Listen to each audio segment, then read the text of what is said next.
Again, to continue with the last week on the blended payment on the mortgages. And mortgages is another long-term debt that we gonna see. The interesting thing part with the mortgages is that in the payment of the mortgage, we, we have portion of the principal and portion of the interest.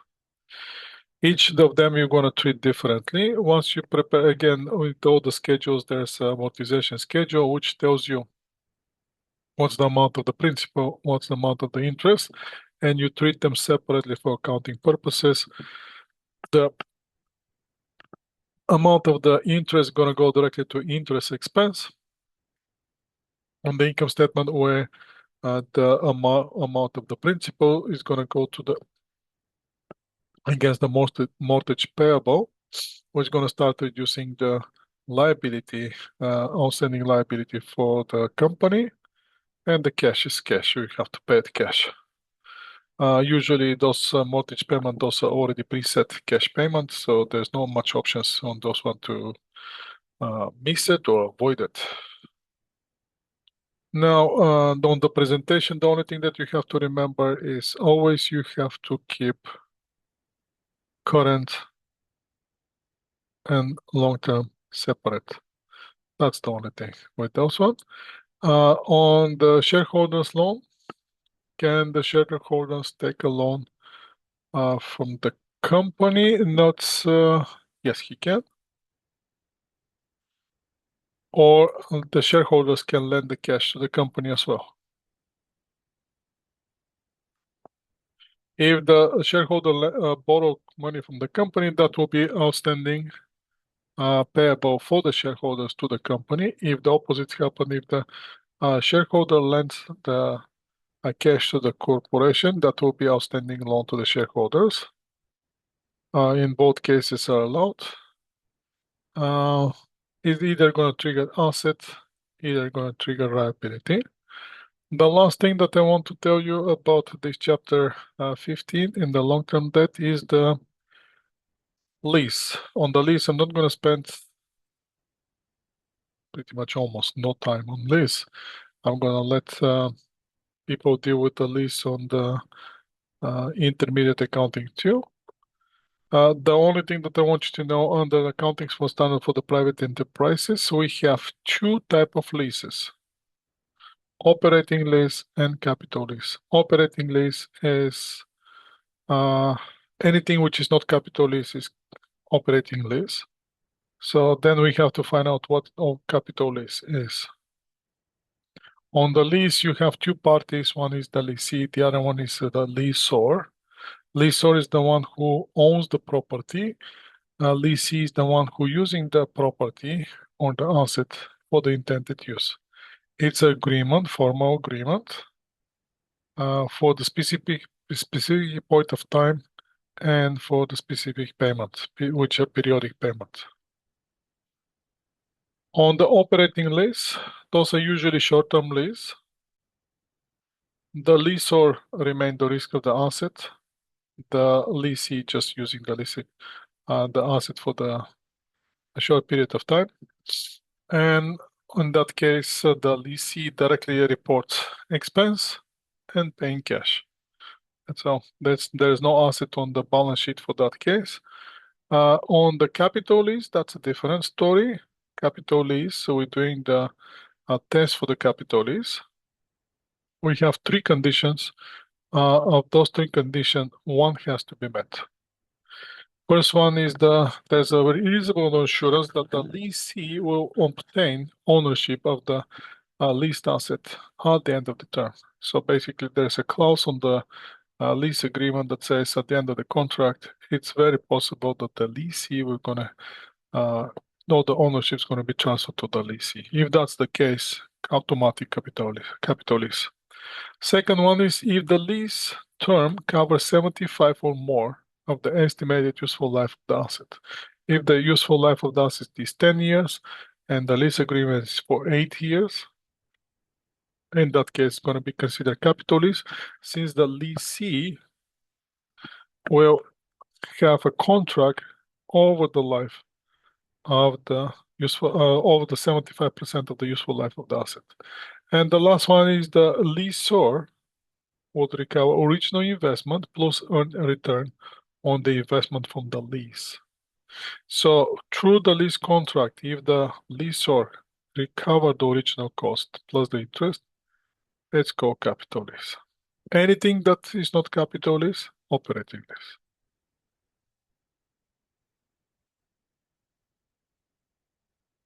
Okay, again, I'm not gonna, that's the only thing that I want you to know about the lease. When it comes to the journal entry, I'm not gonna, that's not gonna be examinable, so you don't have to worry about that. And that's about it. That's about this chapter 15, and that's how we finish it. Now, international financial reporting standards, they are very more complex in terms of especially on the lease.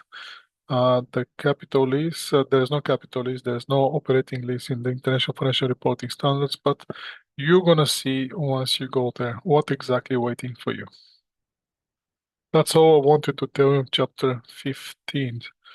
Now I'm gonna stop for a second.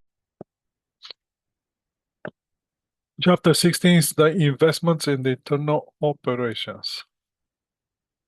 So let's see what kind of investments for the short period, just for the short period, pretty much we are at the end of the overview of all the categories on the basic accounting equation, assets, liability, and equity. We covered the equity in the very beginning with the contributed capital, retained earnings, and changes that happen in the retained earnings.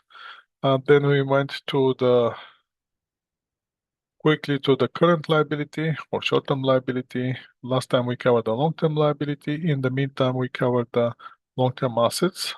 We went to the partnership, and now we're going back to the assets in specific short-term investments.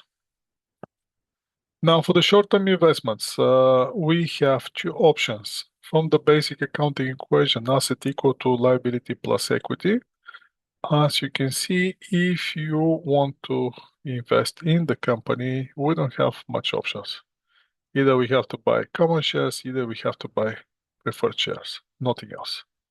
If you want to lend your money to the corporation or the company, then you'll be receiving interest, where in the form of the investment, in terms of equity investments, common share, preferred share, you're gonna, under common share, you're gonna have voting rights and part of the company after the company disposition. And in the meantime, you can enjoy the fluctuation of the market price of the company. Now, the shares are, you can buy and sell the shares on the corporate market. You can get it directly from the issuing corporation, or you can get it from the secondary market, which is the Toronto Stock Exchange and all other stock exchange places. Now, what's going to happen? What's going to determine the price of the share? That will be expectations. The price of the share is calculated by the very complex formula, which is complex for us, not so complex for the artificial intelligence now. They can easily come up with the formula, and based on all the information available, not only from the company, but all around in the industry, from the sector that the company, any specific nature, the country regulations, country environment, and those factors when they consider, we can come up with a market price for the shares or for the common shares or preferred share. As you can see in this report here, you have shares of different company, which gives you the trend in the shares or some historical information. What's the 52 weeks high, low? What's the daily high? What's the daily low? What's the previous day? What the closing prices, and how much volume was traded. So let's see here on the investors and the investee. In the investment, short-term, long-term investments, we have two parties. One is called investor, and the other one is investee. Investor is the one who is the owner of the share. Investee is the one who issued the share. Now, the shares are usually bought for two reasons. First reason is to earn dividend revenue, and the second reason is to influence or control another company by owning those shares.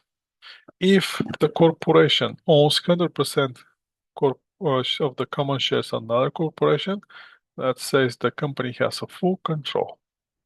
If the corporation owns or the individual owns between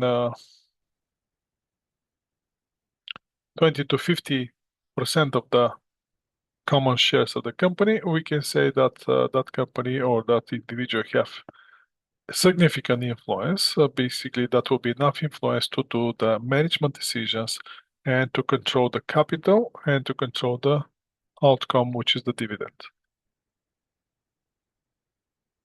As soon as we reach 50% or more, that become control. How are we going to classify the investments? Again, we're going to have two types of investments. One will be short-term investment, which will be treated as a current asset, and the other will be treated as a long-term investment, which will be long-term asset. Now, the question is, who determine which asset is what? Who's going to be the one who's going to tell us, is this, are we dealing with a short-term investment or long-term investment? That will be the management decision. Management have to tell us what's their intention to hold the investment. If the management intention is to hold the investment for the temporary speculative usage, then that will be short-term investment. If the management intention is to hold the asset for the longer period than 1 year, then we're going to treat it as a long-term investment. Why is important that? Because that's going to give us idea how exactly we're going to initially report the asset, record the asset in our books, and after that, on the reporting date, what kind of adjustments we have to make if there's adjustment that we have to make. Now, for the short-term investments, again, management's going to tell us our intention is to keep this common shares for the short period of time. We're just going to exploring the market, and once the market will become favorable, we're going to sell these shares. Those are also called marketable security or temporary investments. Those are very liquid, easily converted to cash, and they're actively traded. Now, with the long-term investments, again, the management, the one who's going to tell us the intention for how long they intend to hold the investment. Now, even if the management says, for some instances, the management can say, I'm going to hold this asset for a short period of time. And then that period of time become 1 year. Do we have to move it from short term to the long term? No, we don't. If the management says, so we're going to hold this one for the short period of time, that means short-term investment. Even if it says it stays in the company for another 2 years, still short-term investment. Now, the investment is in debt instruments. So if you buy something that the company sells, as we saw last time as a note or bond of the company, that will be categorized either short-term or the long-term investment. Obviously, if you buy bonds, you're buying the bonds to get the interest for the longer period of time, and then we sell that the bonds usually give you range of 5, 10 years, sometimes 20 years. So that definitely will be long-term investment. Again, how are we going to classify the investment? Since it's very liquid, it's going to be right after cash. Cash, then we have the short-term investment, then we have accounts receivable, inventory, prepaid expenses, and on the long term, we're going to have only one long-term investment, and that will be all the presentation. Now, what we have to, once we have the investment, once we see that the corporation buy common shares of another company, we ask in the management, what's the intention? Short-term or long-term? They say short-term. Okay, if the short-term, then we have two options. It is going to be investment on the investment in the public company or investment in the private company. If the investment is in the public company, we have the power of the actively traded market. So we can buy and we can sell the instrument. It's going to be a share or it's going to be bond, regardless. So which method we're going to use for the reporting purposes? That's going to be fair value method. Now, if we buy investment, and if you invest in the common shares of another corporation, which is not actively traded on the secondary market, means it's a private company, then we're going to use historical cost method. Fair value method will be very, very hard to be applied. Why? Because it's very hard to measure the current market value of the private corporation. Why? Because there's no market. Now, that's for the short term. Let's see what's going to happen if it's a long term. If the intended hold for the management is for short term, no, it's not. Okay, then we're going to the new category here, new branch of the tree, which asks you the next question is, okay, fine, it's a long term. What's the percentage of share that you own? Is it 0 to 20%? Because if it's 0 to 20, you don't have any significant influence. For that reason, we're still going to ask ourselves, is this actively traded? Is it corporation, public corporation, or is it not actively traded or a public corporation? If that happens, if it's a public corporation which is actively traded, we're going to do exactly the same thing that we're doing with the short term. If it's not actively traded, if it's a private corporation, we're going to do exactly what we're doing with the short term, or we're going to use a historical method. So as you can see, there's no difference between the short-term investments, how we treat the short-term investments, and how we treat the long-term investment without significant influence.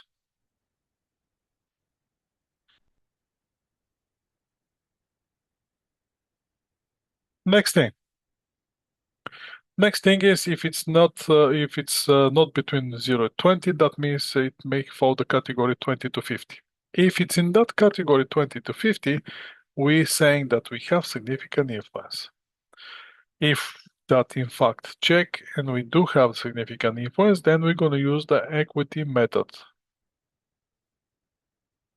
for reporting and recording.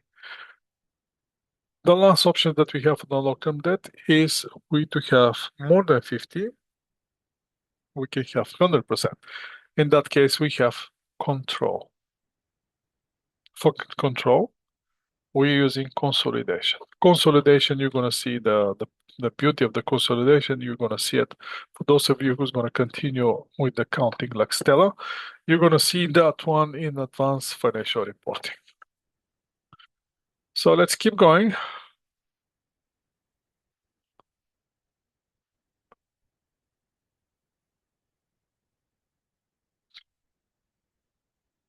Now, short-term investment. Again, with fair value method will apply, or also it's called market value method. You can see it interchangeably in the both. That's what is used for the short-term investment. Now, on the recording date, once we purchase the investment, we're gonna record the investment at initial cost. Subsequently, on the reporting date, we're gonna report our investment at the fair market value or the current market price. Now, from where we're gonna get the current market price on the actively traded investments, we're gonna get it from the financial news. Again, we're talking about the actively traded investments or investment in the public corporation. First thing first, let's assume that this company, Elk Valley, purchased 1,000 common shares from another company at $16 per share and pay $500 commission. Now the journal entry will be then those 1,000 shares times $16 per share, that's $16,000 for the shares, $500 for the commission. In total, we have to pay $16,500. our investment, short-term investment in common shares will be $16,000. We're going to debit the account with $16,000, which represents 1,000 common shares times $16 per share. Then we're going to debit brokerage commission expense account, which is going to go directly to the income statement for $500, and we're going to pay everything cash. If you want to make money, you have to spend money. It's not going to work with the accounts payable here. No one's going to buy you, give you the shares if you're paying with accounts payable. Now, investment in the shares, what we expect from the investment of shares, we're expecting the dividend. Let me go with and record this one. I'm going to go with the Excel spreadsheet, and let's follow this example, and then we can differentiate between the when we start talking about the long-term investment. We're going to make a clear differentiation between non-significant influence and significant influence, so you can see the difference between the fair value method, and the cost method. Not cost method, equity method, sorry. Let me modify a little bit my Excel spreadsheet, and then I'm going to give you access so you can see it everything.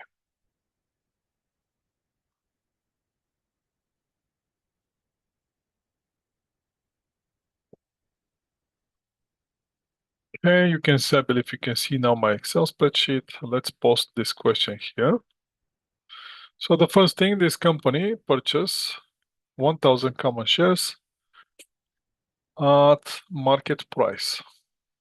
So we're dealing with the fair market method.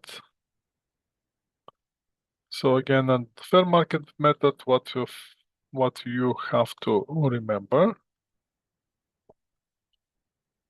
is at the end of the period, we have to report the investment at the investment fair value. Gonna get the exact definition, so there will be no confusions here. So the first one is we apply this fair value or market value method. Under the fair value market value method, first we're gonna have on the day of the purchase, let's say that's June 1st, we're gonna have debit short-term investment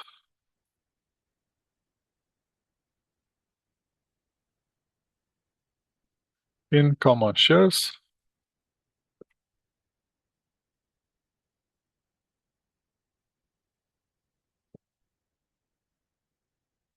Let's format it a little bit, and that investment here will be debit, and that will be credit here.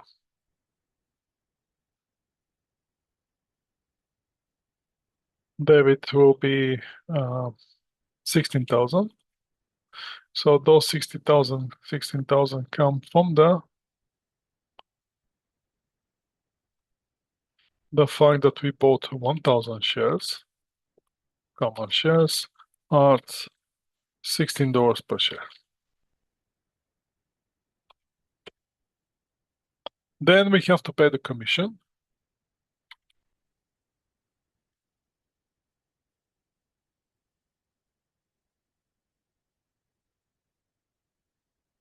That will be $500. And once we're done with this, that will be debit here. Commission expenses, and the credit's gonna go to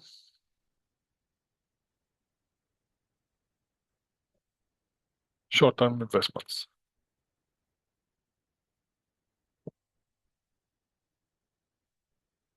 And that short-term investment in this case will be altogether everything. As you can see in the price of the investment, we're including the cost to purchase the investment. Sorry, I'm not talking this is cash. Apologize, this is purely cash. The short-term investment is the amount of the common shares per common shares, then the number of the shares, commission expense, and we're paying everything with cash. So that's the first on the purchase, day of purchase, day of the purchase. So we get our common shares. The common shares, the vehicle, the source of income that the common shares give you, that's dividend. Now the dividend payment date, on this date, on the declaration date, we getting the notice from the company that they decide to declare cash dividend, and that cash dividend is going to be paid, let's say, on July 1st or August 1st. On August 1st, we get in the cash dividend, which represents 25 cents per share. So what we're going to have? We're going to have debit. We're going to get cash.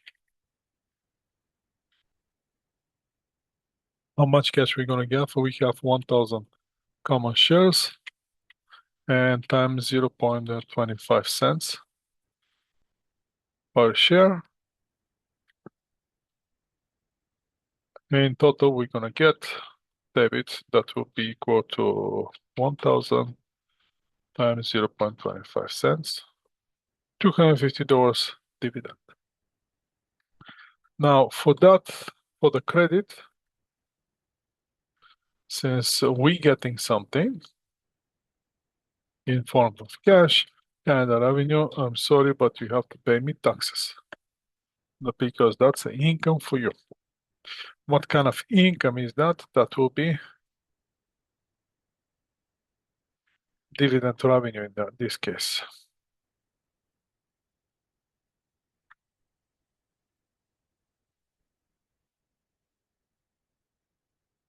For the amount of $250.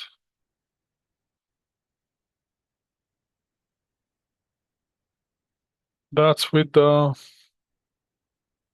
dividend payment.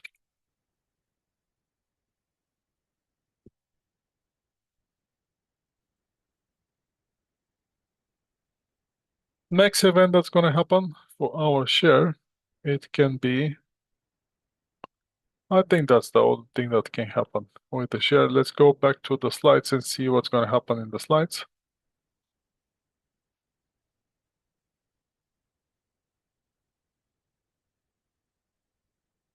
Again, we're going to start with this. I'm going to stop this sharing. And I have this new sharing with you. So for the fair market value method or the market value method, we're going to report initial investment at cost, and we're going to report it on the balance sheet at the fair value on the reporting date. First thing is, let's go with the investment. When we actually purchase the investment, we're going to pay cash for the $16,000 short-term investment, and the brokerage fee, 500, that will be pure expense. Next thing that we're going to get with this shares is the dividend. On the date of the receiving the cash dividend, we're going to declare cash, debit cash for $250 and create dividend revenue to pay our share to the society in form of the taxes. Now, the share dividend, those are nothing. Investments in shares, for example. Share dividend, not formal entry is required if we receive the share dividend. Only the cash dividend is the revenue.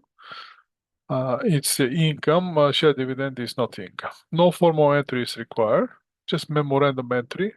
And the cost per share is going to decrease in that case if we receive the share dividend. In this case, this company received 10% share dividend on the 1,000 shares. That's 100 shares. Those 100 shares are going to increase the numbers per share, and we're going to adjust the price. 16,000 that we initially paid. Now we have not only 1,000 shares, we have 1,100 shares, which give us $14.55 per share. That will be our average price per share.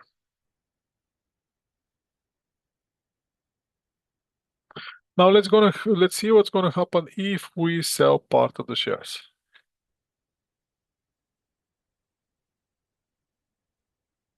Now since there's some tricky thing, Let me see exactly how is this.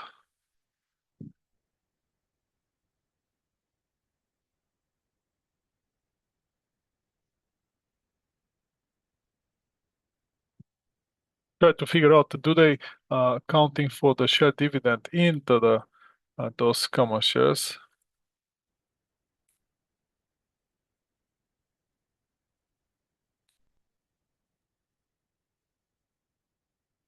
Yes, they do. So let's go with this example here and to our Excel spreadsheet.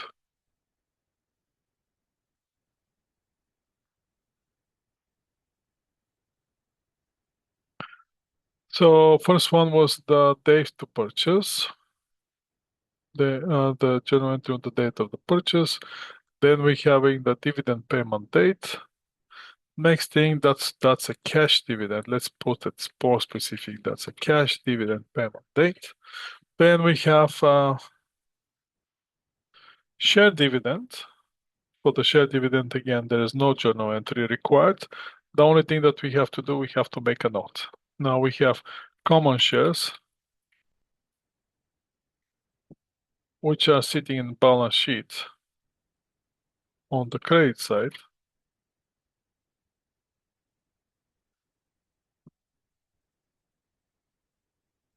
I'm sorry, that will be the debit side. The credit side will be the company that issued the shares. On the our side will be on debit since it's the short-term investment.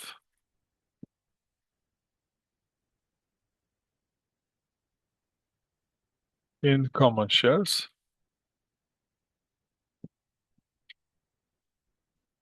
So that will be on the side. Here now we have 16,000 is our original price per share. Now we don't have 1,000, we have 10% dividend.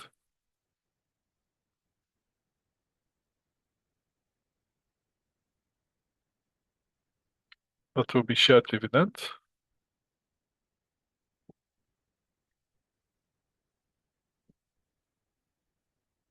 On time 1,000 shares outstanding, the one that we have.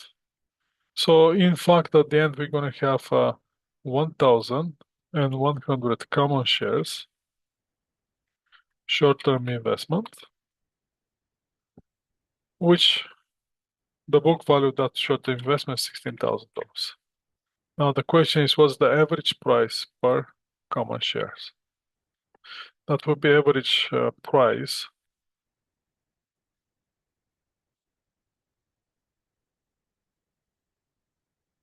per common share,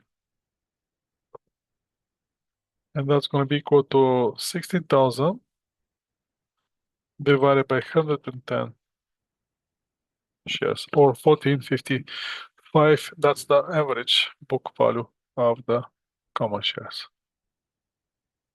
Now, once we have that information, now we can step for the next part, and I'm going to copy it from the slides. I'm going to come here.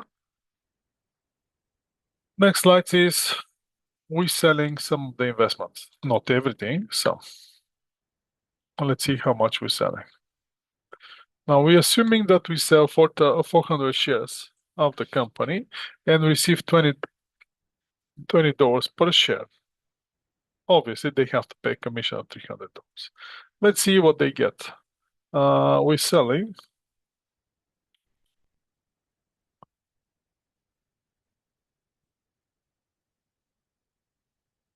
of 400 shares. Once we sell them, we're going to get something. Then let's pretend this is September 1st. First, we're going to get opposite on the investment, that will be cash.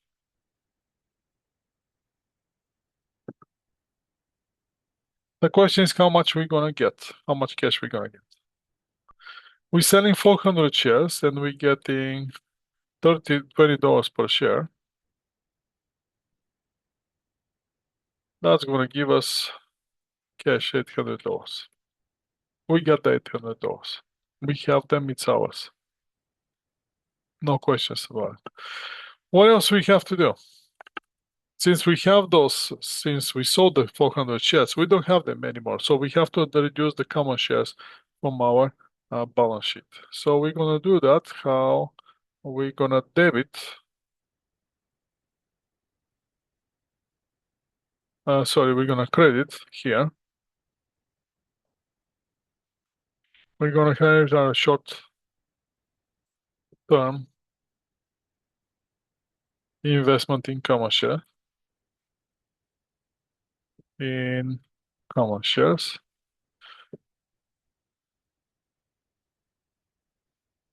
And we're gonna, now the thing is, what's the amount that we're gonna credit that account?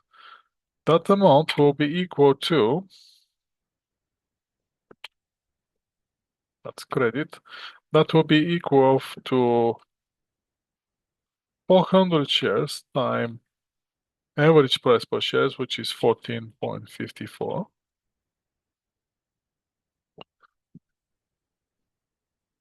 55, and that's gonna give us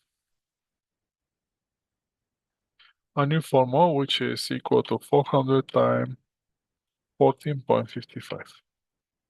So as you can see here, I need one more zero to make it work.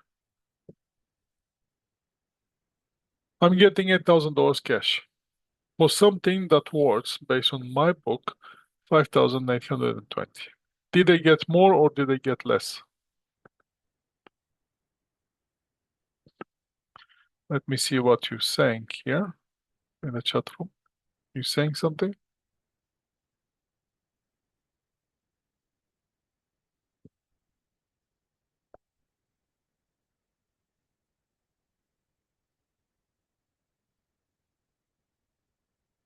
Yes, is that for the recording, the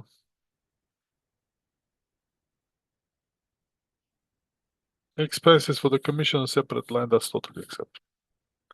But be careful, read the Pearson and follow the Pearson rule. So now, what's happened here? We having this, we get the cash because we sold our 400 shares at $20. But those common shares, they're coming with the price, which price is how much is the single price per share that we all the time when we're selling it, having in mind that we have a balance of 16,000 for 1,100 common shares. That give you 14.55 per share. In total, we're selling shares that worth in our textbook or book value of the shares is 15,820. Do we have excess or we have deficit in this case? Did we get more than what we pay for those shares or are we getting less? More. So if we get more, what we're gonna do, we have to credit now. Where we need where we need the amount on the debit side or credit side? Which one is higher? We can easily observe that the debit is higher than the credit, so that means we need more credit. What will be the credit? That will be gain on sale of common shares. That's all.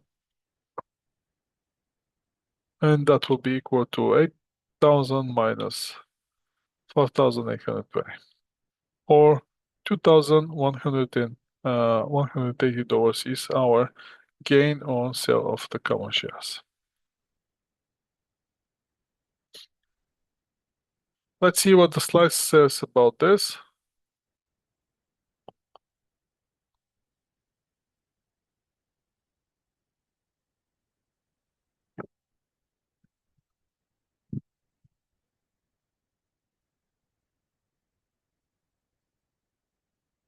Once we go to the slides, we can see the sell the share. Now, what I forgot to show you the payment of the commission. Now, for the payment of the commission, you have two options. Option one is to make the payment of commission as part of the journal entry, or not to make it part of the journal entry. If you make it as a part of the journal entry, let me show you in the Excel spreadsheet. Now I have to open it, just a second, because it doesn't give me access to it yet.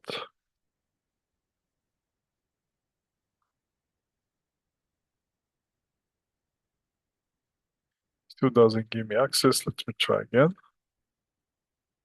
There you go. I found it. So for the commission, what we're gonna do is here I can pay the commission by itself, debit commission expense for $300 and credit cash. Obviously, I can go with this direction for 300. The other option that I have is to do the combined entry. In that case, what's going to happen? I'm not going to get $8,000 cash. I'm going to get 8,000 minus 300, which will be, if I have to do combined entry, it's going to be debit cash. I'm going to get, in this case, 8,000 minus 300. I'm going to get only 7,700. But I have to credit now short-term investment because the short-term investment has gone. And then I have to pay the commission expense. As you can see now, the commission expense is on the debit side. That will be a little bit challenging now. Insert. Let's insert that commission expense.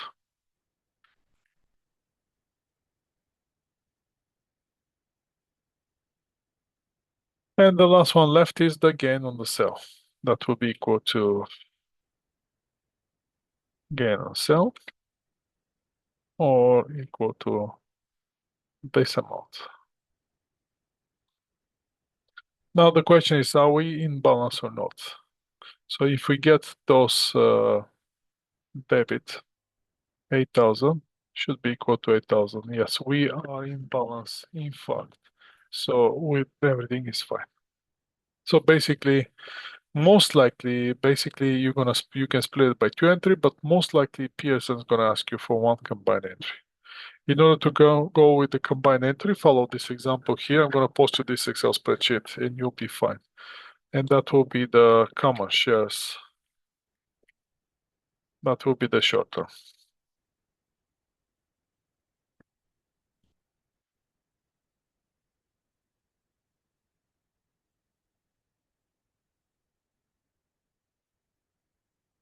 Let's stop sharing this and let's move to the next one. Next event that happened in our scenario, once we deal with the common shares and everything, the next event that's going to happen is reporting. How are we going to report? Accounting standard for the private enterprises require equity investment with no significant issues to be reported fair value.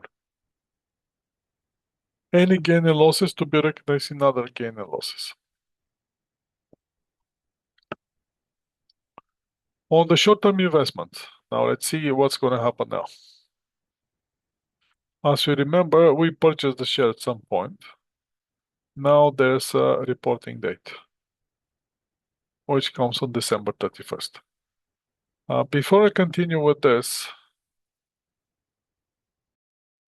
let's continue with this. So now,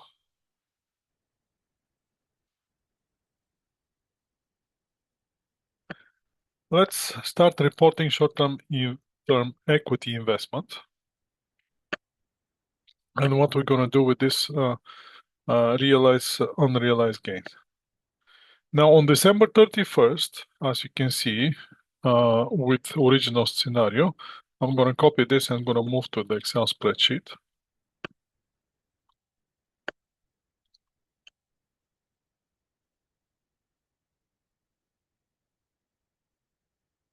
So what's interesting here, we have the common share short-term investment. Now we're moving back to the common short-term investment.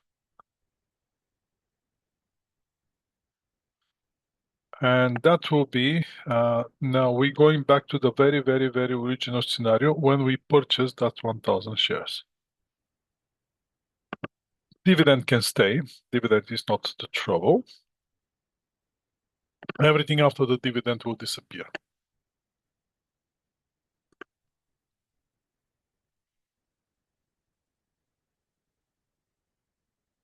So this will disappear, and then we're gonna have a new thing, which will be, as you remember, we purchased it on June 1st. Let's pretend June 1st.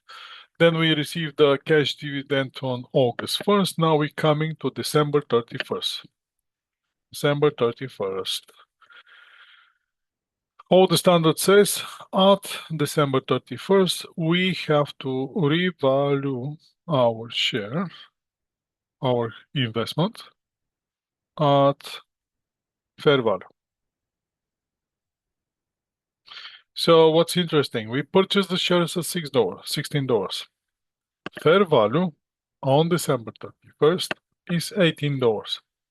So we have increase in value with $2 per share. Over 10,000 shares, that's 2,000. Sorry, 1,000 shares, that's 2,000. So we have to show that increase in the value of the share. How are we going to do this? With the journal entry, which is debit fair value,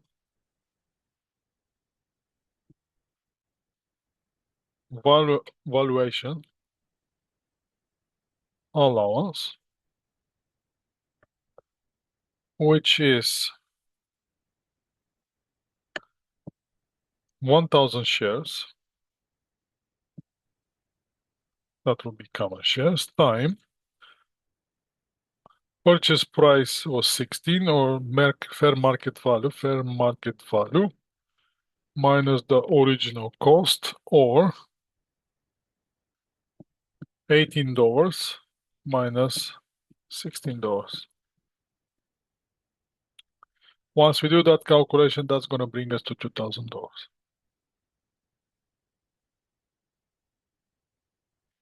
That's on the debit side. Is this in our favor? This increase in the price, is it in our favor? Obviously in our favor. Something that we purchased for 16, now by fair market value is 18. That's definitely in our favor. So we need something on the credit side. So on the credit side, we're going to credit unrealized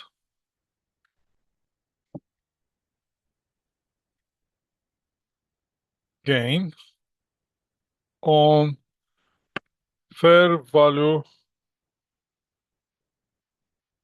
valuation allowance of the common shares, which is exactly the same of $2,000.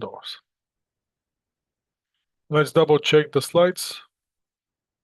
I want to be 100% correct with the names of the accounts.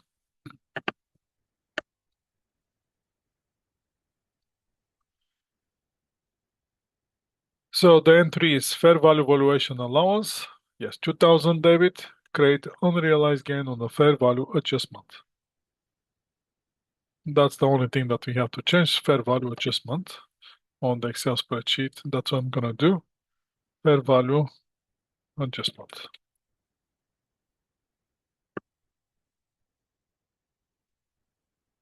And we have our journal entry. Now what's gonna happen now? On the current assets, we're gonna have increase with the 18,000 on the balance sheet. On the balance sheet, we're not gonna show the fair value valuation allowances and anything like that. That will be part of the short-term investment directly. And on the income statement, we're gonna show gain, unrealized gain on the short-term investments. And that's all. Now let's see what's gonna happen if we purchase the shares at 16 and the fair value now is 13.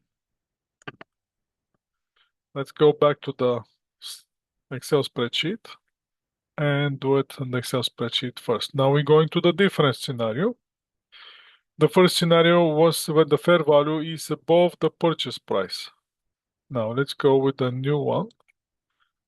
Let's go question common shares, short-term investment. Short-term investment question 1. Let's go here with the short-term investment question 2. And that will be short-term investment question 3. This one disappear. And this one will disappear too. Now we're going to have the new scenario, which says, now the fair value on December 31st is below the purchase price that we paid on June 1st. What will be our journal entry? Again, that will be the December 31st. We have to figure out what we have now. Do we have to increase the value or we have to bring the value down?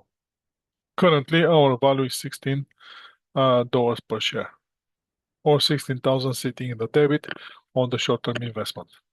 If the fair value goes down, that means the value of the short-term investment going down as well. So we have to adjust for that value on the reporting date. So we have to bring the value down. That means I have to credit the short-term investment account. In this case, I'm not going to credit short-term investment. I'm going to credit fair value valuation allowance account, which is companion account of the short-term investment. Credit fair value valuation allowance, and that's why I'm going to create that account with 1,000 shares that I have, common shares, time fair market value minus the original cost, which is, or fair market value now is $13, $13 minus $16. That's going to drive $3,000 negative, or credit of $3,000 on the fair value valuation allowance account. Now, since the investment losing money, that will be debit unrealized loss on fair value adjustment. The same thing, just with flipping from the debit into the credit, the $3,000. That's the difference between the fair market value and the original cost. And that's how we bring the value of our investment down with $3,000. Now let's see the slides, and let's check with the slides. They're not gonna do anything different. Unrealized loss on the fair value adjustment, and with fair value valuation allowance for $3,000 to show the decrease. So now on the balance sheet, instead of 16,000 short-term investment, we're going to have 13,000 short-term investment. We're not going to show the fair value valuation allowance account. That will be again contra account to the short-term investment. And on the income statement, we're going to show the loss of the unrealized loss of the short-term investment. Now let's go to the next scenario and let's sell this investment.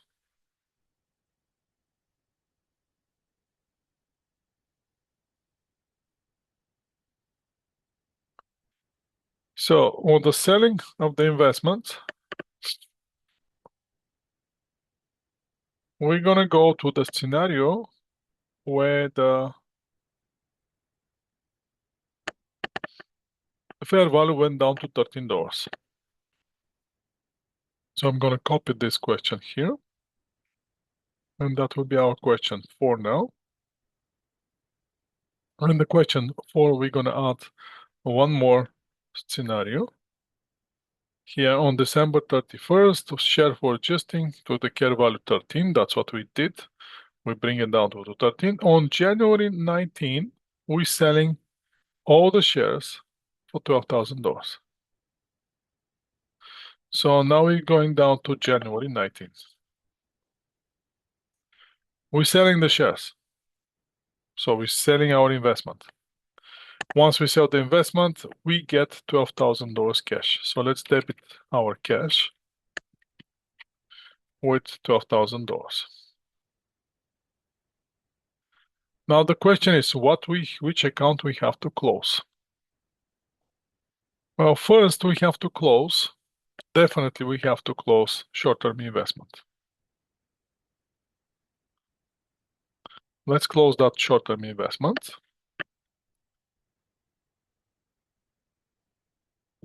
Credit short-term investment. Now the question is what will be the closing? Exactly on the original one. If we debit it with 16, we have to credit it with exactly the same amount. So 16,000 gone. Now you're going to ask me, what about unrealized how about fair value valuation allowance? Well, fair value valuation allowance account is companion account of the short-term investment. If I have debit balance in the short-term investment, I have credit balance in the fair value, which drives the short-term investment down to 13. Now I don't have the short-term investment. That means I cannot keep carrying that fair value valuation allowance account. So I have to get rid of it, bring it to zero. And that will be debit fair value valuation allowance account, and I'm gonna bring it down with $3,000, basically balance in the fair value. Now it's zero. As you can see, that still doesn't solve my problem. I still need more debit. What will be that debit? That debit will be, if it's on the debit side, when you're selling the shares, clearly was going to be debit loss, in this case, on sale of short-term investment. In this case, no more unrealized. Why? Because we're actually realizing the share, and that will be $1,000 here. And we're done. Now our entry is in balance. 60 on the debit, 60 on the credit side. The other option is, instead of selling them for 12,000, we to sell them at 14,000. Then there will be something else happening there. We're going to get rid of fair value valuation allowance, but we're going to have $1,000 gain in that case. But let's continue now with the slides. Let's stay with the slides. Again, once we sell the shares for $12,000, 12,000 is the cash that we're going to get. Since we don't have the shares, we have to close the short-term investment with the $16,000. We don't have now the short-term investment. We have to close the companion account, which is the fair value valuation allowance of $3,000. And then we're seeing, do we need debit or credit? In this case, we need more debit, and we're going to debit loss on sales. If you need debit on the sale, it's going to be always loss. If you need credit when you're selling something, always going to be gain. Remember this. The same scenario happened with the long-term assets, the same scenario happened with the bonds, same scenario happened here with the investments. Sorry, Ivan, can you say that again? So like the debits are always on the left, that means a loss. Credits are on the gain, that's a right, that means a gain, right? Yes, that's correct. If Okay. you're short on the credit side, that means gain. If you're short on the debit side, that means loss. When you're selling either assets, long-term assets, either bonds, when you're retiring the bonds, on those you have, so on the assets you have companion account, which is the asset and the accumulated amortization. On the bonds you have bonds and discount or premium, which is companion account to the bond. On the investments you have short-term investment and fair value valuation allowance account, which is the contra account for the short-term investment. So once you don't have the other, you cannot have the other. You cannot have companion account on the account that you already close. So you have to get rid of that account. And then you're doing the simple calculation. Okay, which way I am? Do I need more debit or do I need more credit in that side? On that time. Cash is always no. How much cash you always know how much cash you're getting. Now on the short-term bonds investment, fair value method. What that means? That means there's no premium, no discounts. It's just fair value method. Whatever you purchase, that's how you're recording it. Once you sell it, you're checking the fair market value. That's what you're doing. No premium, no discounts. Simple. And that concluding the short-term investment. Now let's see long-term investments. What we're going to do with the long-term investments. Again, under the long-term investments, it's very important we to understand what's the intention of the management. Investments understood to be long-term and unless it's specifically labeled short-term. Again, you may have a short-term investment that stay in the short-term investment for 2, 3, 4, 5 years. It doesn't matter. It's a short-term investment. Once the management says short-term investment, short-term investment. If it's not labeled short-term, that means it will be labeled long-term. Once it's long-term investment, you treat it as long-term investment. Long-term investments in share of another corporation. First, intention is to earn dividend. Second is hope the market to profit from the increase of the market price of the share. Now we have different scenarios. First scenarios is let's pretend we don't have a significant influence. If we don't have significant influence, fair market value method applies. So everything that we talk about the short-term investment, same thing we're going to apply for the long-term investment. It's going to be recorded at cost. If there's a commission, we're paying the commission expenses separately. Once we get the revenue, we're going to record the dividend revenue and getting the cash. At the end of the year, we have to revalue the investment into the fair market value, and that's going to trigger valuation allowance account and unrealized gain or loss. Depends on is the investment appreciate or depreciate, and that will be it. Now let's see the next one, equity method. On which investment we're going to apply equity method? Equity method we're going to apply it on the investment in which the investor has a significant influence. How will we know that the investor has significant influence? The guidelines is if the investor, so between 20 and 50% of the voting share of the company. That gives the investor opportunity to influence the decision making in the corporation, especially the decision making related to the declaration of earnings, which is dividend. If that happens, initially it's recorded at cost, and after that it's using equity accounting, equity method. So let's go with this. Again, this company is going to purchase 4 million, pays 4 million for 30% of the common shares of the company.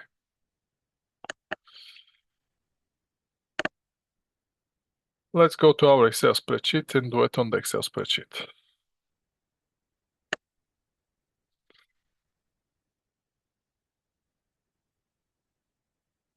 Maybe I should start with the first one, flip the first one here. And now we have a long-term investment. Question one. Let me do some adjustments here. Get rid of this, get rid of this, get rid of this. Again, here we're using the equity method.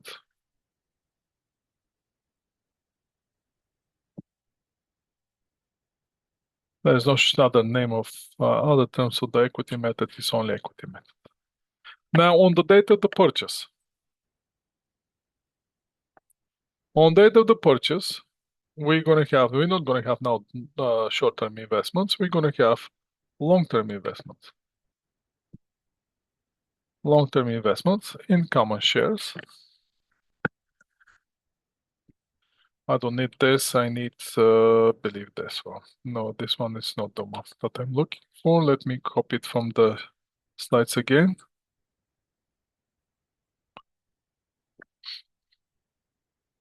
That's my scenario now. We're paying $4 million to get this investment. Okay, now our investment is $4 million. And we're getting with the 4 million, we're getting the 30% of the voting shares. What else we have to pay? We have to pay this commission expense, which in this case is $5,000, 510, and we're paying cash $4,005,000. And we're done with this.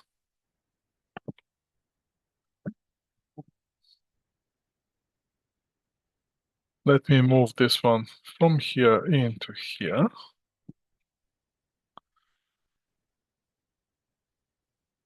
And let's go back to our slides.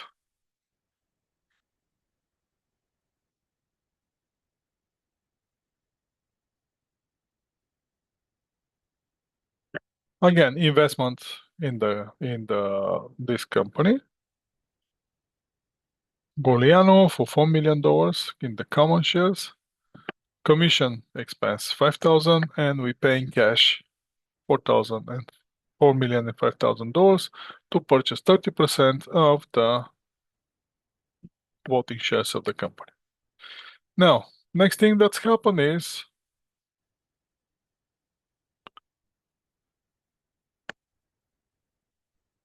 on the equity method, every time, now this is the tricky part, every time when the company declared dividend, the percentage of the share that we owe, we apply to the dividend, and that dividend become ours. So let's go first. I'm gonna flip a little bit. I'm gonna go first with the dividend. Just to be consistent with the previous example, because after that we're gonna compare equity method with the fair value method. So I can see it side by side.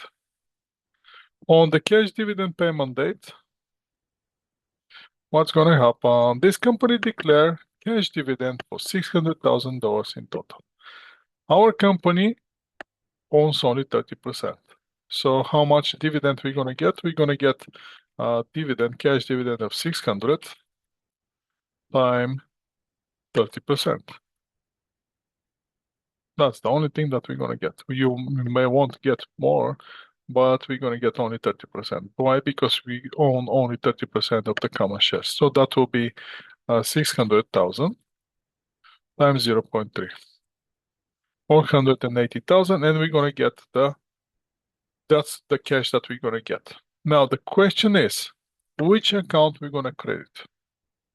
In this case, when we're using the equity method, we're gonna credit not the dividend revenue, we're gonna credit investment, long-term investment.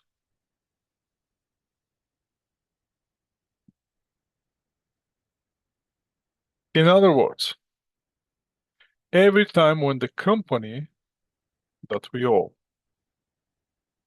is holding that long-term investment, every time when the company gives us cash dividend, that's going to reduce our investment. Now, the logical question is, then what's going to increase our investment? Well, that will be the second thing. And the second thing is, let me copy this and I'm going to bring it now to you.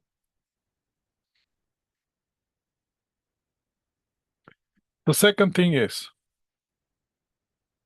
every time when the investee declare income, percentage of that income, based on the percentage of share that we owe for that company, become our revenue.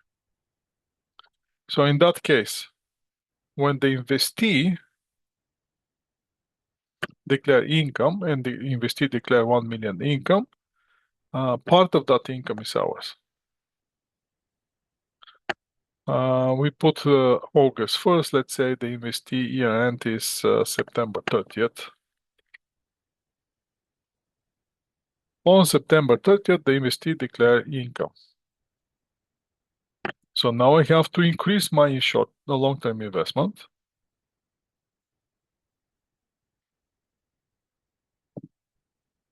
With how much? The investee reported 1 million.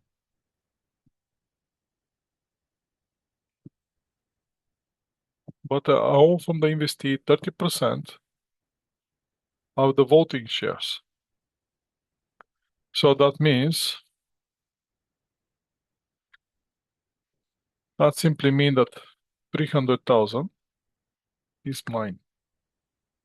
That's going to increase my investment on the debit side. What's going to happen on the credit side? On the credit side, I'm gonna credit now account which is called equity method investment revenue.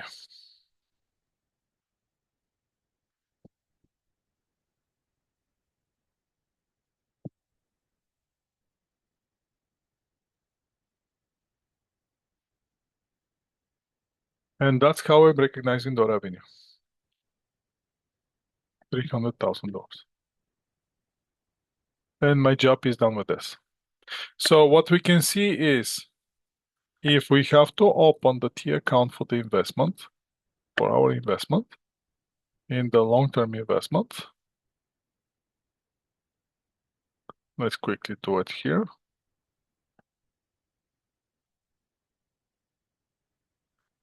My beginning balance in the very beginning was zero.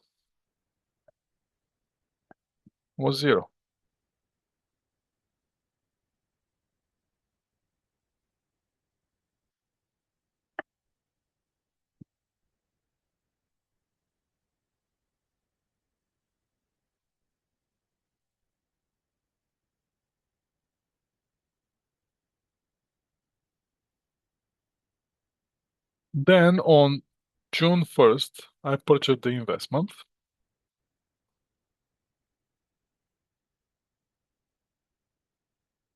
And that investment was for $4 million. Then I received dividend. That will be August 1st. Dividend. Let's put here purchase.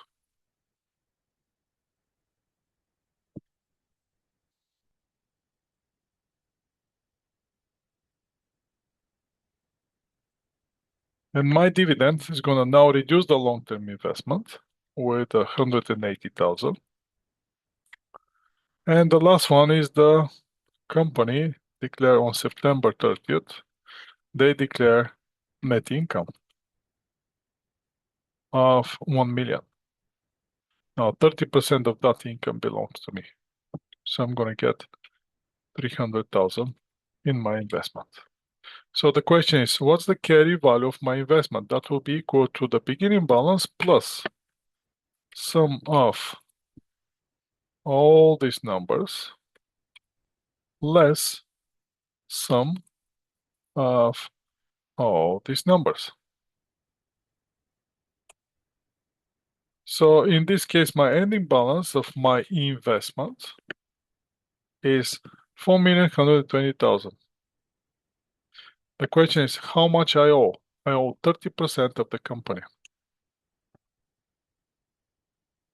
That's for the 30% of the voting shares of the company. So as you can see, my investment goes up. So let's go to the slides again.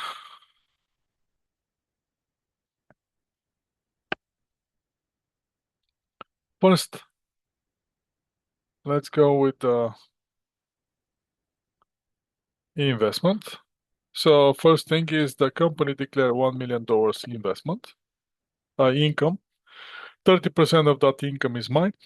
So I'm going to increase my investment in the common share with $300,000 and equity method investment revenue. That's why I'm recognizing the revenue. When the other company generates the revenue, that's why I'm recognizing the revenue, $300,000. Now after that, they're paying dividends, 600,000 in total. Out of that dividend, 30% is mine. So I'm going to get cash 180 and I'm going to reduce my investment. Now the question is, after that, what's the balance that I have in my investment account? I have $4,120,000. So what that means that every time when the subsidiary, not subsidiary, the company that we own the shares increase shows the net income, that increase our equity.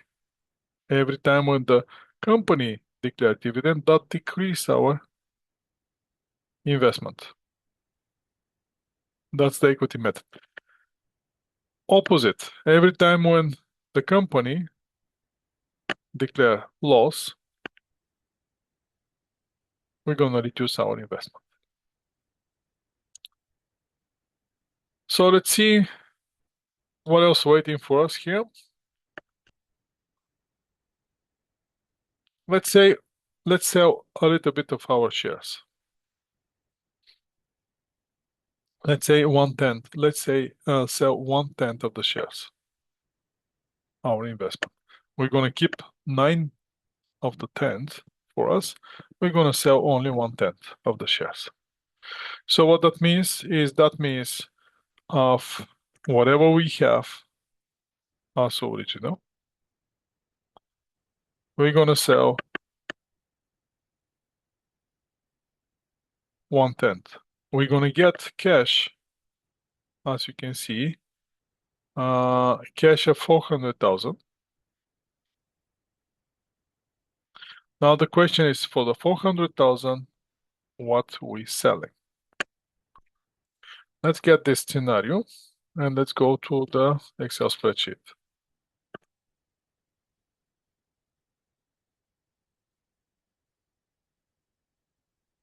We're done with this. Let's move to the next one.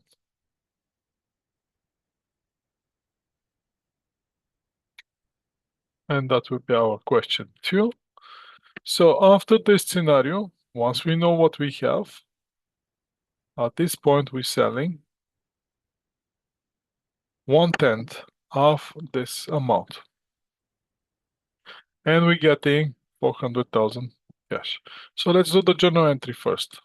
Let's pretend this is now November 1st. On November 1st, what we're doing is we're going to get the cash, debit cash. And we're going to get our $400,000 cash. Why are we getting $400,000 cash? Because we get giving 10% of the 420,000 of our current holding investment. So our investment is going to go down. Credit, long-term investment.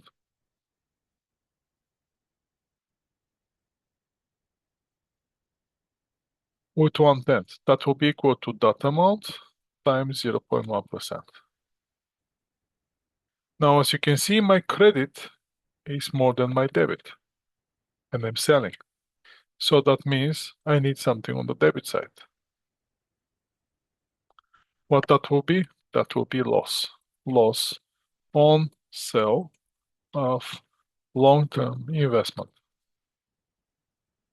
Now, if you want at this point, you can do the second journal entry, debit commission expense.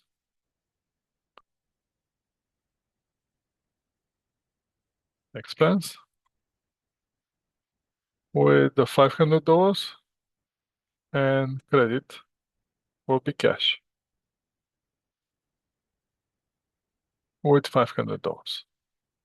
Now, if the question asks you explicitly you to do the combined entry, want one entry to record everything, your entry will be debit cash. We're going to get the cash from the first entry. Then we're going to debit commission expense from the second entry.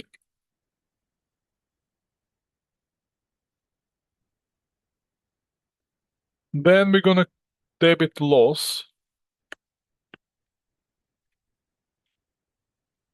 on sale of long-term investment. And the last thing we're gonna credit long-term investment.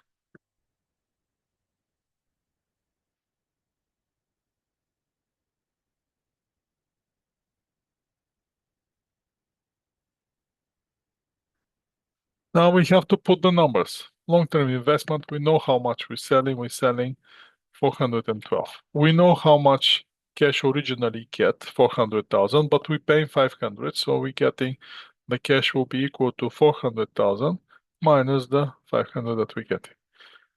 Then we're gonna add the commission expenses, which are $500, and then we're gonna add the loss here that we haven't calculated yet. That loss here will be the difference between the credit and the debit, which will be $12,000. And our entry is done. We in balance, as you can see. On one side I have 412, and the other side I have 412. Debit equal to credit, everything is fine. We're done with this. Let's go back to slides. Again, if you have to do the combined entry, that's how you're doing the combined entry. Remember, get the cash, close the investment, or get rid of the investment portion that you selling. If there's expense, expense it, and calculate the difference. Consolidated statement. When we're going to use the consolidated statement? Consolidated statement is when we have a control. What's the condition that shows us do we have control or not? If we owe 50% of the voting share of the investee, we can say that we have a control. So in that case, the investors we're going to call parent, and the investee will be called subsidiary. In order to report subsidiary into the parent company, we're going to use consolidation accounting. And the accounting standard for the private enterprises, which this course is under, the parent companies may account for subsidiary using the equity or cost method if the cost of consolidation is not in their benefit. So again, the chart.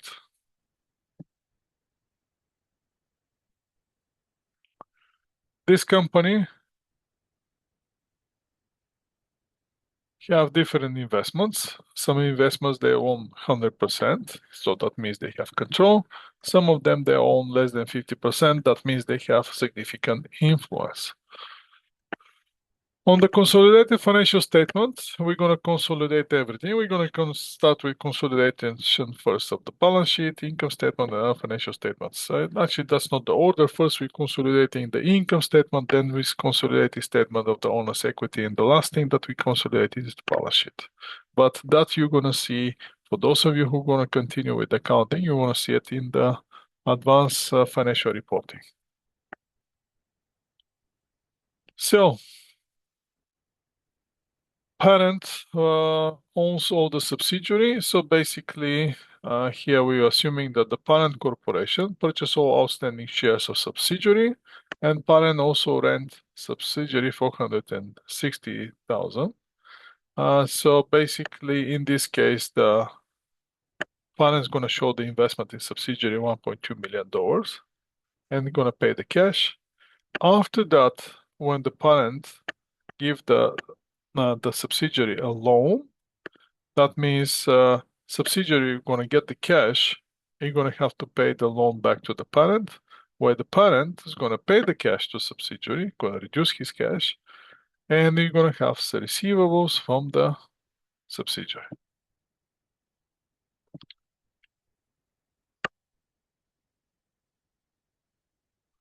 I'm not going to go with the consolidation. Again, consolidation, this is not part of this course.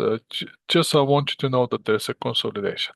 How the consolidation is done, advanced financial reporting, not in this case. Um, on the goodwill, again, I'm not going to spend time on the goodwill. I'm not going to test you on those things.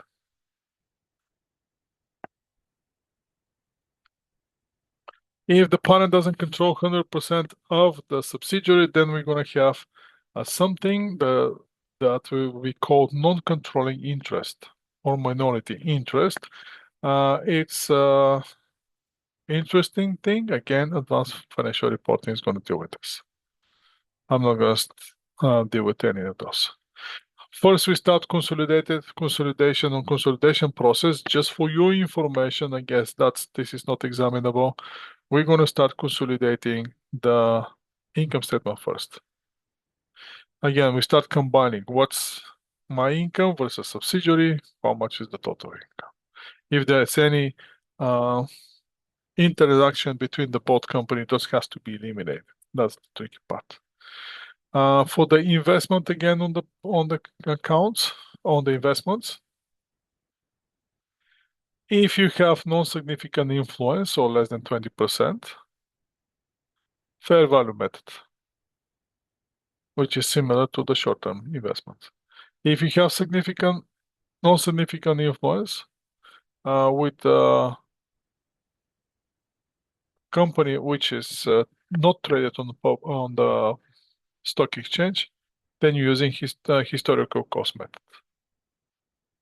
On the long-term investment, again, you may have a non-significant influence, less than 20%, fair value method, same thing like a short term. You can have significant influence on the long term, then using the equity method. For the investment, less than 20% of the private corporation, historical cost method.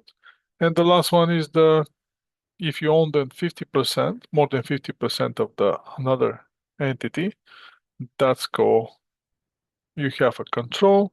And when you have control, you have to apply consolidation for the accounting. How about bonds? How are we going to record long-term bonds? Long-term bonds, opposite of the bonds payable. In this case, don't forget, we're the one who gets the bond and we're the one who giving the cash. At the end of the bond, we have to get the cash and close the bond investment. For the amortization, I'm not going to torture you to hear on this course on the amortization on the investments on the bonds, but I want you to know the presentation and amortization schedules for the bonds as a liability, not as an investment.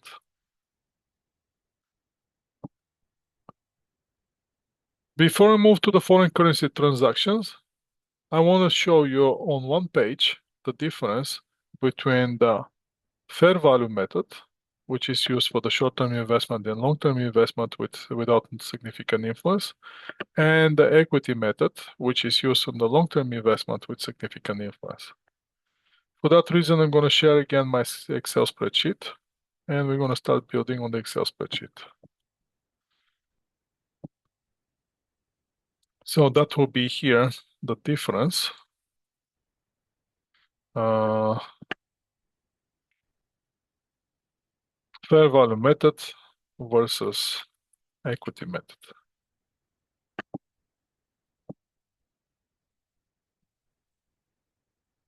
Let's do some changes here in the Excel spreadsheet. Let's flip it on the 16, make it like a number, and let's start working. First, we have purchase.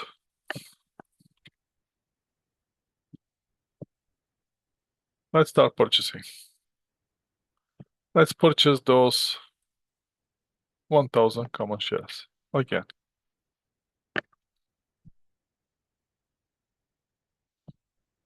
this is the event. Actually, what I'm gonna do is I'm gonna insert rows and I'm gonna put the event on the top. Not like that. more like that. So this is my event. The company purchase 1,000 common shares. On this end, I'm gonna run fair value method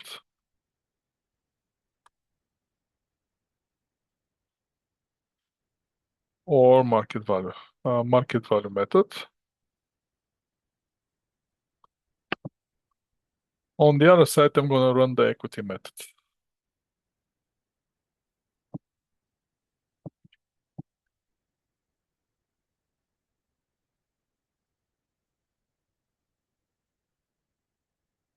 On the purchase, the event is purchase of the shares. On the purchase of the shares, there will be no difference between one method and the other method. So I can clearly copy from the first method, the purchase. Now I have to make some adjustments in order this one to fit like this. And then get my debit and credit, and I'm done. Exactly the same thing is going to happen on the equity method. No differences at all. So pretty much you have to do exactly the same adjustments.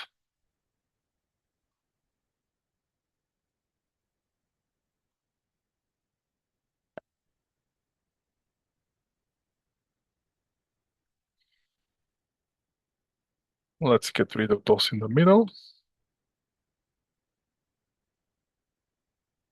And now we can have a sense between one method and the other method. That will be equity. Again, no differences. Second event, that's purchase, that purchase. Second event is the dividend. Cash dividend payment date.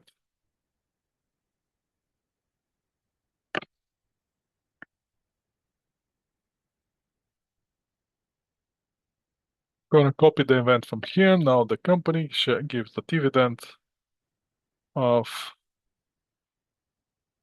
25 cents per share. In the first scenario, no difference than what we recorded. On the second scenario now, the only thing that we have to short-term investments, short-term, long-term, no, that will be, here will be equity method, that will be a long-term investment here.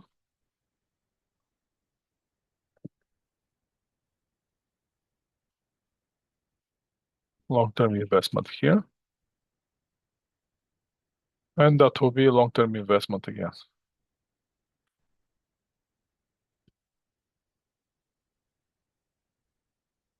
That will be the difference. So here we're getting the cash and we're showing the dividend revenue under the fair value method. Under the equity method, however, Control C, Control V, here, we still debit the cash, but the credit is not going to go on dividend revenue. It's going to go to the decrease of the long-term investment.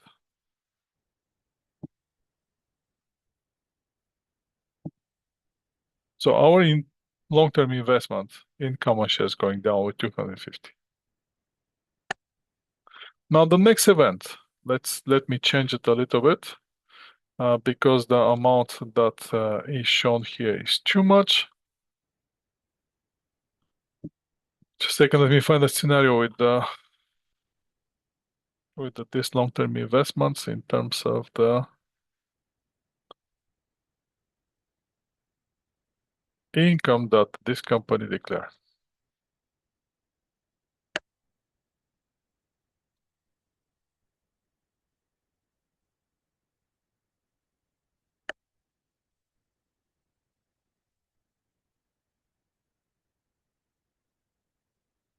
Let's declare $100,000 income.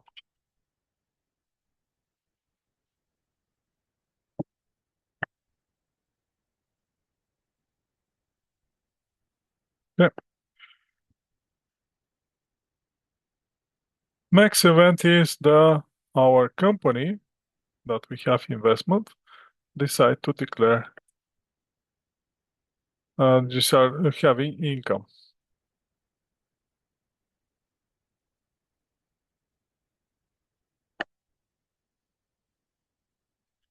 It's not gonna work on the whole window. Just a second. It's gonna work this way.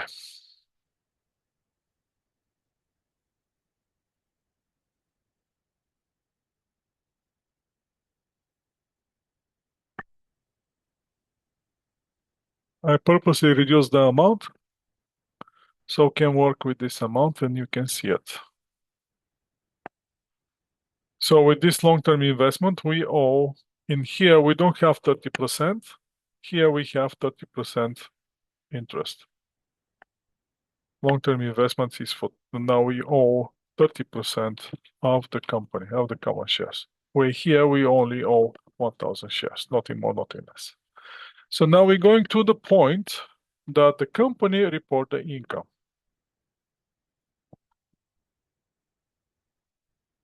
So when that happens, that event, it will be investee net income.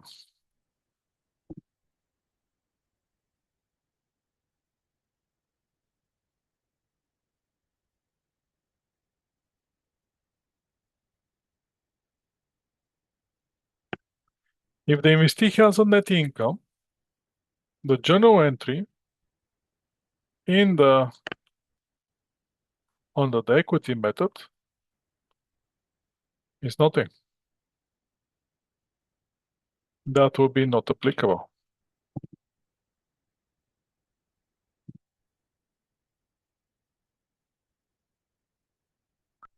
However, in the other company, that will be different story. In the other company, as you saw here, the company is going to show equity method investment revenue and long-term investment, increase in long-term investment. That will be here. See here, and that will say not applicable in this case. That amount is irrelevant, irrelevant, irrelevant, irrelevant, irrelevant. Nothing. Where here, long-term investment, now it's not 1 million. I have reduced it purposely on the 100,000. So we can get rid of 10.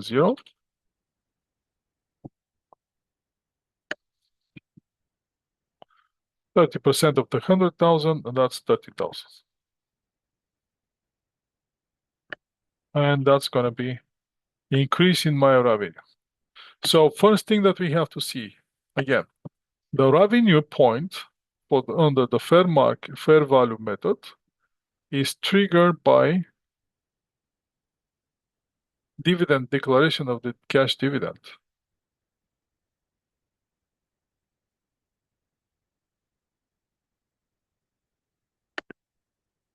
Can you see it? Dividend revenue coming from the cash dividend payment date, where the dividend under the equity method comes from the income from the investee. Now we have reporting date, which reporting date is for the purpose of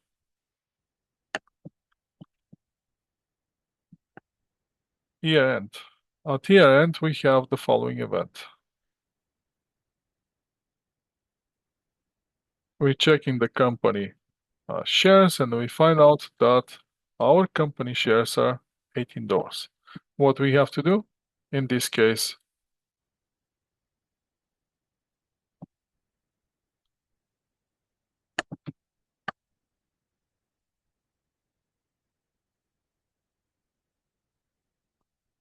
we have to do the journal entry for the fair value method. That will be the fair value. Sorry, like this, a little bit more, a little bit more. Okay, doesn't accept it. Then what we're gonna do is very simple. format this to become December 31st. We have here fair value valuation for $2,000 to bring $16,000 up to 18. What will be the journal entry in the under the equity method? That will be not applicable. We're not doing anything at that point.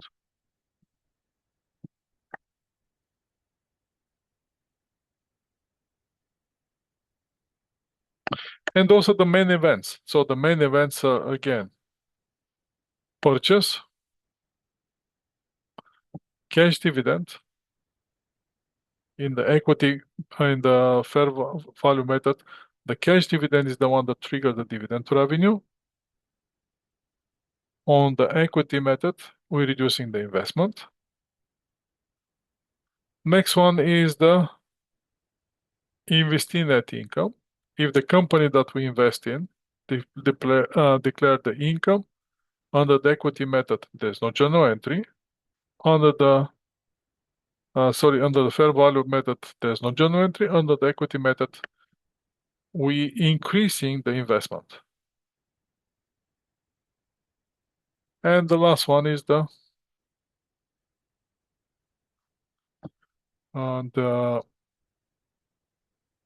change in the value of the investment at the year end. Under the fair value method, we're adjusting to the fair value. When in the equity method, we're not doing anything because our value is already been adjusted. Remember when we declared that when the company declared a cash dividend, we're reducing the investment to reflect the fair value.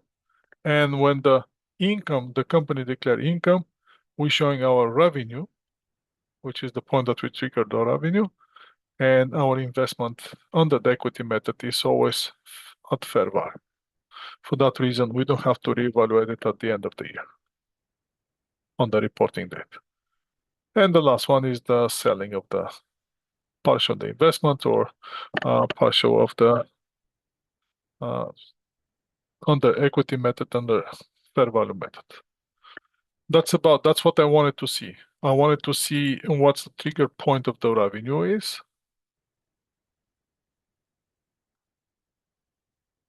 Under each method, cash dividend in one, the investee net income in the other one. And the other thing is I wanted you to see that here on the investee income under the fair value method, we're not doing anything. And at the reporting date, that will be here. Let's push it down a little bit.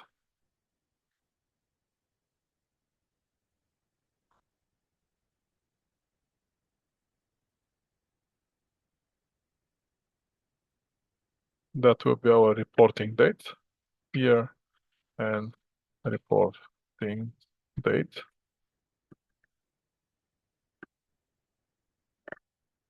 Under both methods.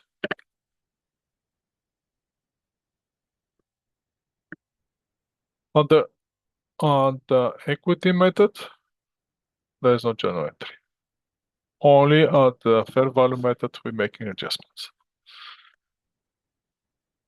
That is it. So I'm going to stop sharing this.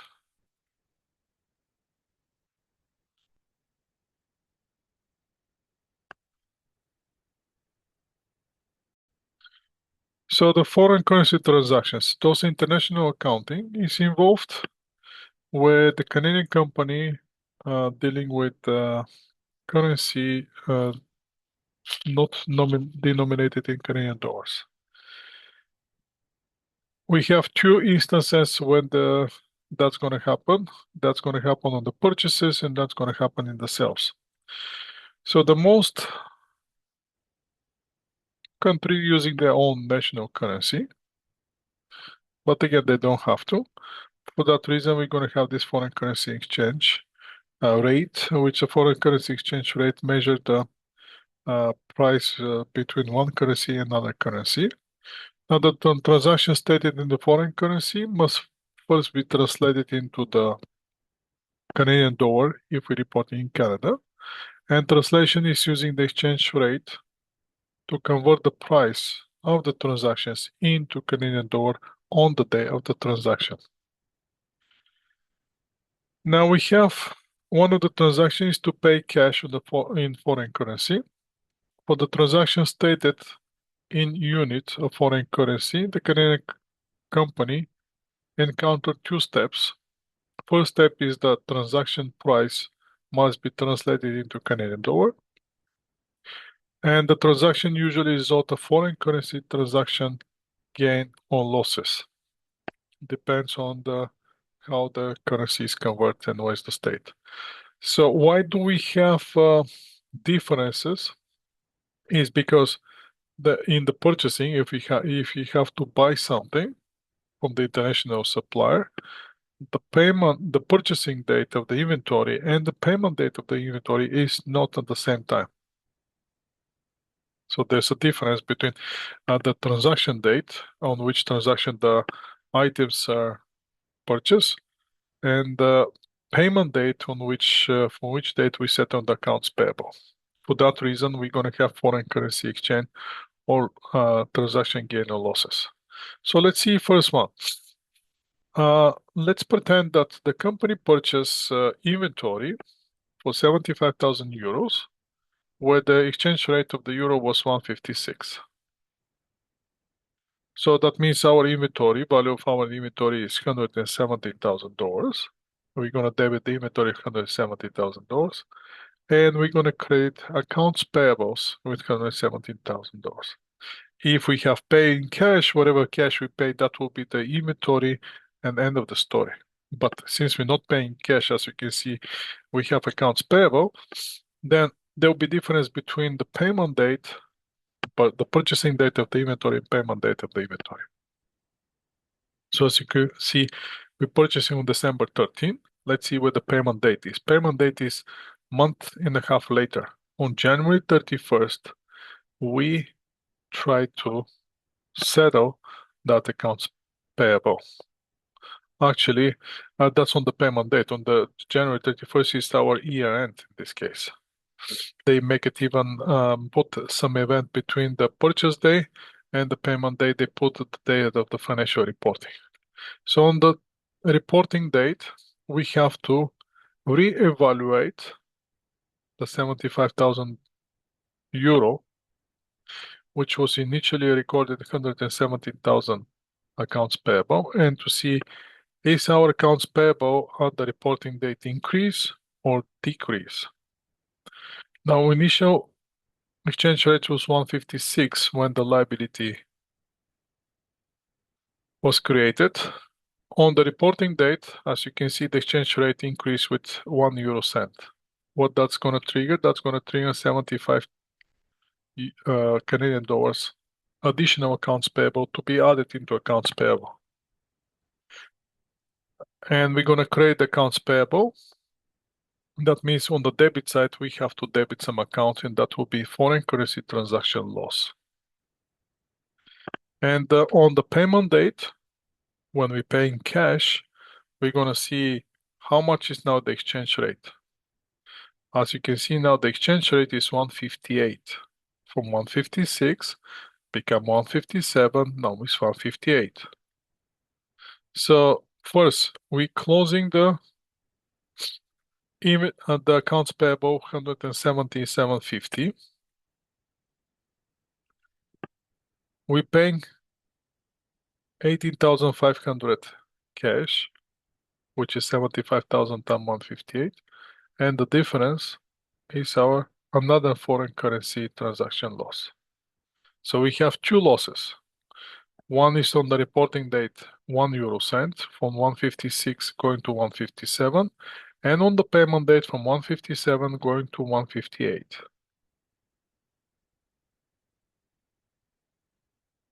Now, the second event that we're going to have foreign currency exchange losses is when we selling.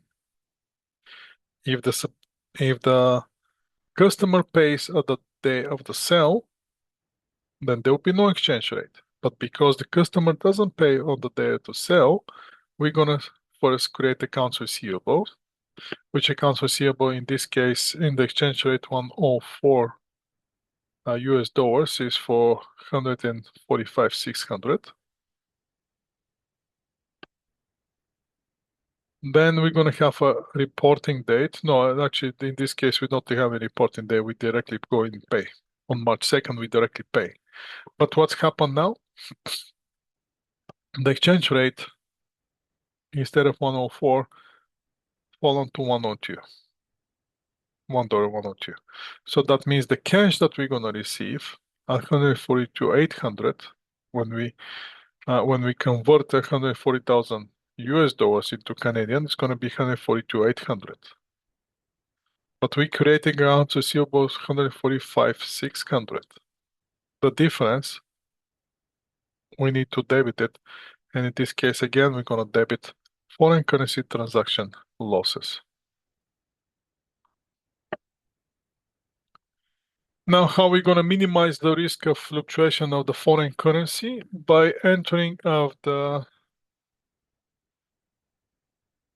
foreign currency transactions, which is we can protect through the hedging. We can hedge, we can have a natural hedge, means we're going to try to create a source of the same currency. So when we purchase in the US dollars, to set up in US dollars. So if we purchase in US dollars, we can try to find the clients which also pays in US dollars, and we paying with US dollars from the client to the US dollars vendors. That's called natural hedge. If we don't have that opportunity, then you have to purchase it. One option is to buy a contract from the bank to purchase the certain amount of foreign currency on the certain date at the specified amount. That would be another option to mitigate the risk. How the international financial reporting standards deal with this, you have to wait for the international financial reporting standards to see first, and then you're going to see. But for the financial instruments, they treated the fair market value. So what that means is that international financial reporting standards is treated all current assets, including the investments, at fair value. And that's a different for different category of the investments, how they treat it. I'm not going to spend time on this. You can easily read those one. Again, on the foreign currency transactions, you have to remember the problem is because we're not getting the cash or we're not paying the cash on the day of the transaction. There's a delay between the purchase and payment or sales and collecting the cash. Because of that, we have foreign currency exchange gain and exchange losses. And that's about with this chapter with the investments.